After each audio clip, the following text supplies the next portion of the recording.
Alterações fisiológicas do envelhecimento. Nesse momento, iremos observar as alterações decorrentes do processo de envelhecimento no sistema renal, sistema endócrino, nas glândulas da hipófise, tireoide, suprarrenal, as alterações dos hormônios sexuais, nos níveis de insulina e no nível de imunidade corporal, e alterações básicas do sistema locomotor. O sistema renal tem no rim o seu principal órgão que permite uma melhor avaliação do processo fisiológico do envelhecimento. O rim, já a partir dos 30 anos de idade, começa a sofrer uma discreta diminuição do seu volume, acentua-se até os 70 anos de uma maneira lenta e progressiva. A partir desse momento, acontece uma acentuação da atrofia, sendo que aos 80 anos de idade, o rim já apresenta uma atrofia de 30% do seu volume, das suas estruturas e da sua funcionalidade. Portanto, o rim apresenta uma diminuição de pesos e volumes, uma redução do número de néfron, que são as unidades onde acontece o trabalho de filtração sanguínea e produção de urina, e a alteração com a diminuição de elasticidade e dilatação de algumas estruturas, como os glomérulos e os túbulos renais, e aumento do tecido em volta do próprio rim, provocando assim uma alteração do filtrado glomerular e uma redução do fluxo hemático e plasmático na estrutura renal. Modificações sexuais no homem idoso. Observamos uma diminuição gradativa da secreção androgênica até uma estabilização, ou seja, uma alteração da eliminação seminal. Acontece também um atraso em obter a ereção, o que era resultado de segundos, agora são minutos para obtê-la. A ereção pode não ser tão plena quanto antes. Acontece também pouca ou não elevação testicular, e isso é importante para que o testículo fique um pouco separado da estrutura corporal, aonde com uma temperatura maior pode acontecer uma interferência ou diminuição da espermatogênese.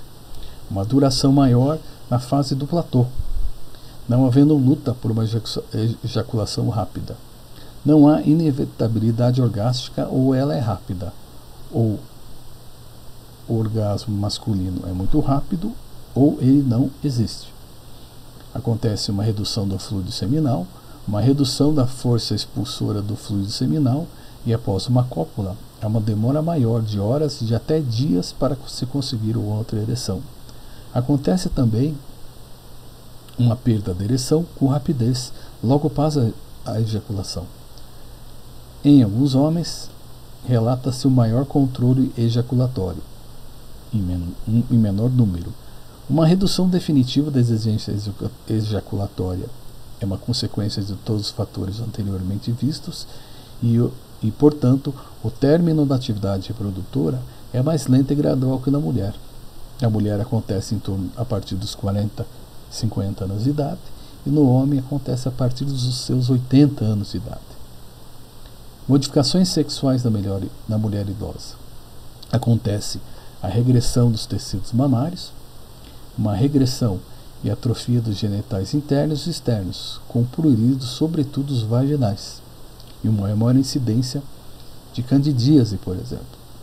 Acontece uma demora na produção da lubrificação genital, o que pode levar a idosa a evitar o ato sexual pela questão da dor. Portanto, é importante, quando se observa a diminuição dessa lubrificação, a utilização de cremes ou lubrificantes específicos, e preferencialmente que não tenham conteúdos corantes ou substâncias irritativas. O tubo vaginal ele vai estar mais curto, com paredes mais finas e atróficas. Uma perda da elasticidade da vagina, redução do tamanho clitoriano e uma menor duração do período do orgasmo. Portanto, acontece uma fácil irritação clitoriana devido ao pouco tecido adiposo em volta de toda a estrutura externa e interna vaginal. O que observa-se também sintomas mais frequentes e incidência mais frequente de cistite e uretrites, resultandas normalmente após um coito demorado ou repetido com intervalos muito curtos. Sistema endócrino. O sistema endócrino é composto de uma série de órgãos, sofre uma série de modificações com o envelhecimento. São alterações complexas e muitas vezes obscuras e controversas, pois estamos falando da ação de hormônios importantes que vão controlar tanto a questão dos hormônios sexuais, a questão até de imunidade corporal. Essas modificações veremos a seguir. Importante observar alguns hormônios que são produzidos ou têm interferência da hipófise. Então é importante saber da existência do hormônio do crescimento, o GH, é responsável pelo crescimento e reprodução celular. O GH ele vem sendo estudado há muito tempo e estudos nos Estados Unidos da América, já de 30 anos, indicam que a sua ingesta controlada ela pode provocar um retardamento, por exemplo, da atrofia muscular que acontece de maneira fisiológica. Evidentemente, não só a ingesta do hormônio, deve existir a realização de exercícios e principalmente exercícios como a musculação. A prolactina, ou PRH, é responsável pela produção do leite. As gonadotrofinas, que são o LH e o FSH, apresentam as seguintes funções. O LH, que é o hormônio luteinizante, é responsável pela ovulação e pela produção da progesterona. E o FSH, que é o hormônio folículo estimulante, é responsável pela produção de esperma e a produção e maturação dos óvulos na mulher. O hormônio tireoide estimulante, ou TSH, é responsável pela produção do T4 e T3, os quais são importantes para regular todo o funcionamento hormonal e dos hormônios da hipófise ligados direta e indiretamente presentes na circulação sanguínea. E, finalmente, o ACTH, que é o hormônio adrenocórtico-trófico, tem a função da produção do cortisol. O cortisol tem a importante função de regulação da glicose, regulação das gorduras, regulação da imunidade e dos níveis de pressão arterial. Sistema endócrino. Agora veremos as principais alterações fisiológicas que acontecem na hipófise e seus hormônios. O GH acontece uma diminuição da sua produção a nível sanguíneo, que está inalterado em relação aos jovens. Portanto, acontece uma alteração na sua metabolização. O PRL tem uma resposta a nível sanguíneo e não demonstra alterações significativas dos idosos em relação aos jovens. As gonadotrofinas, tanto o LH e o FSH, têm uma resposta do hipotálamo com seu nível sanguíneo, então, significativamente aumentada nos idosos em relação aos jovens. O TSH tem uma resposta do estímulo de secreção do hipotálamo diminuída, mas não de forma significativa nos idosos em relação aos jovens. E o ACTH tem uma resposta do estímulo secretário do hipotálamo aumentada discretamente nos idosos em comparação aos jovens, mas não apresenta significação estatística. Entretanto, hormônios como TSH, T4 e T3 apresentam alterações importantes. O TSH, os níveis teciduais declinam gradualmente a partir já dos 20 anos de idade, em torno no início dos 30 anos de idade, e torna-se a elevar significativamente a partir dos 50 anos de idade, mantendo seus níveis estáveis após os 50 anos e até acima dos 90 anos de idade. O T4 acontece que a produção diária diminui significativamente nos idosos acima dos 70 anos de idade em relação aos jovens. Porém, como o seu metabolismo também diminui com a idade, os seus níveis séricos ou teciduais permanecem praticamente inalterados até aproximadamente os 70 anos de idade. Após essa idade, dos 80 aos 90 anos de idade, os seus níveis teciduais mostram um declínio estatisticamente significativo, portanto, pela queda muito importante de sua produção. Os níveis séricos de T3 declinam rapidamente a partir já dos 20 anos de idade, mas mantêm-se esses níveis teciduais relativamente estáveis até aproximadamente os 50 a 60 anos de idade, tornando a mostrar diminuição progressiva importante após os 60 anos de idade. Entretanto, o que observa-se na atualidade, aproximadamente 20 anos, é uma diminuição dos níveis cada vez mais precoces de T4 e T3. O hipotireoidismo latente é uma patologia em que se apresenta uma maior incidência nos idosos, muitas vezes sem diagnóstico pela pobreza ou atipicidade de suas manifestações. A incidência de infarto do miocárdio é significativamente maior naquelas pacientes portadoras de hipotireoidismo latente, em comparação aos que têm níveis normais de hormônios da tireoide, TSH, T3 e T4, e aqueles portadores de hipotireoidismo já manifesto, já detectável a partir de exames laboratoriais. Portanto, é importante a suspeita e a detecção mais precoce dessa patologia, apesar da sua dificuldade diagnóstica. É importante salientar que existe uma significância maior do hipotireoidismo em relação ao hipertireoidismo em idosos. A atuação de alguns hormônios da paratireoide e metabolismo de cálcio no sistema endócrino. O paratormônio, PTH, tem níveis teciduais tendem a aumentar gradualmente com o envelhecimento, mas significativamente a partir dos 60 anos de idade.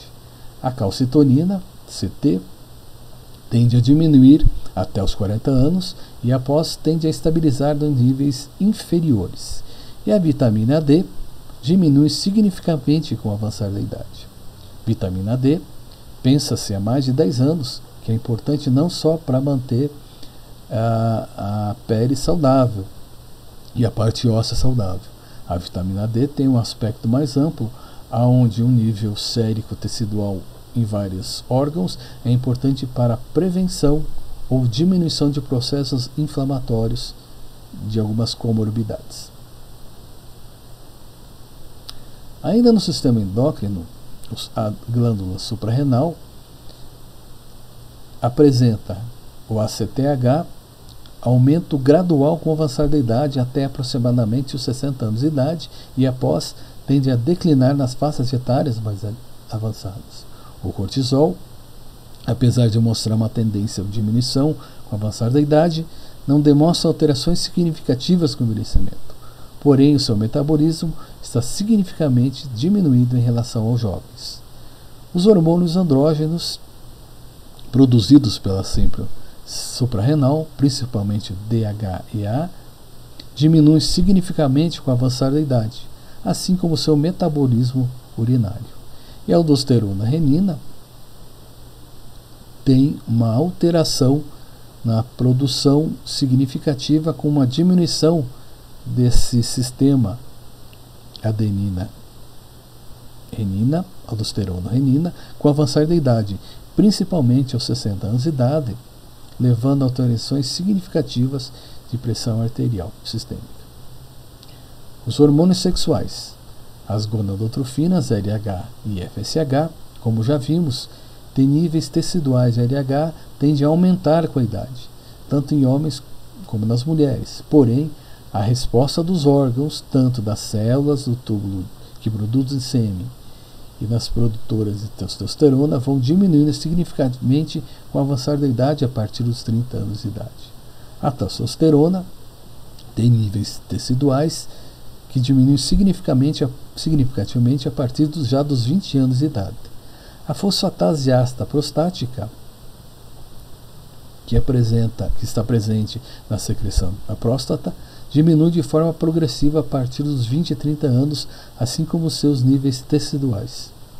Os hormônios sexuais da mulher apresentam modificações semelhantes à do homem, porém com antecipação de 30 ou 40 anos em relação ao homem. A insulina e seu metabolismo da glicose apresentam algumas alterações importantes a serem notadas, como descreveremos a seguir. A insulina tem tanto a secreção dela como a sua resposta em tecidos diminuídas em idosos em relação aos jovens. Portanto, a taxa de produção da insulina em resposta a uma sobrecarga de glicose diminui progressivamente com o avançar da idade. Da mesma forma, a resposta tecidual, ou seja, tecido adiposo, por exemplo, a um determinado nível de insulina é menor dos idosos em comparação aos jovens. O que leva a pensar que a glicemia apresenta valores em jejum que não mostram alterações com o envelhecimento. Porém, os valores de glicemia pós-sobrecarga de glicose, que são naqueles primeiros 10 minutos após a alimentação, demonstram alterações importantes. E essas alterações culminam com um aumento significativo com o avançar da idade, principalmente após os 60 anos de idade. O sistema imunológico tem na imunidade celular uma depressão progressiva e no idoso esse fato é observado por uma menor e mais lenta resposta aos testes cutâneos. Essas alterações que acontecem a nível celular intrínseco são irreversíveis e são devidas a modificações principalmente dos linfócitos T. É também verdadeiro que os linfócitos B, T e macrófagos possuem uma menor capacidade para formar colônias, portanto, uma menor resposta de defesa. Este fato deve-se provavelmente à involução do timo, que começa a ocorrer a partir do início da maturidade sexual. Aqui veremos algumas alterações básicas do sistema locomotor. O conteúdo mineral do osso, que dá sustentação estrutural sólida, tende a diminuir progressivamente com o avançar da idade, principalmente a partir dos 30 anos de idade. O conteúdo mineral ósseo é sempre menor nas mulheres em comparação aos homens, devido à constante alteração hormonal de estrogênio e progesterona, sendo que a perda deveria ser proporcional, mas devido às alterações hormonais em homens, ela é menos significativa que as mulheres. A perda do conteúdo mineral ósseo leva ao surgimento da osteoporose, que é a desmineralização óssea que pode provocar luxações, fraturas espontâneas e fraturas de contato, cuja incidência aumenta significativamente com a idade em mulheres. O sistema locomotor, além dos ossos, temos algumas estruturas e cabe destaque de uma estrutura que é a estrutura muscular, que vai sofrer algumas alterações importantes com o envelhecimento. Quais seriam essas alterações? As alterações seriam que a área de secção dos músculos paravertebrais, sacroespinhais e abdominais diminui significativamente com o avançar da idade nos homens, enquanto que nas mulheres permanece praticamente inalterada. Por outro lado, a densidade dos mesmos músculos tende a diminuir progressivamente com a idade tanto em homens como em mulheres, mostrando assim uma rarefação do tecido muscular, envelhecimento e a interferência na contração e no trofismo muscular.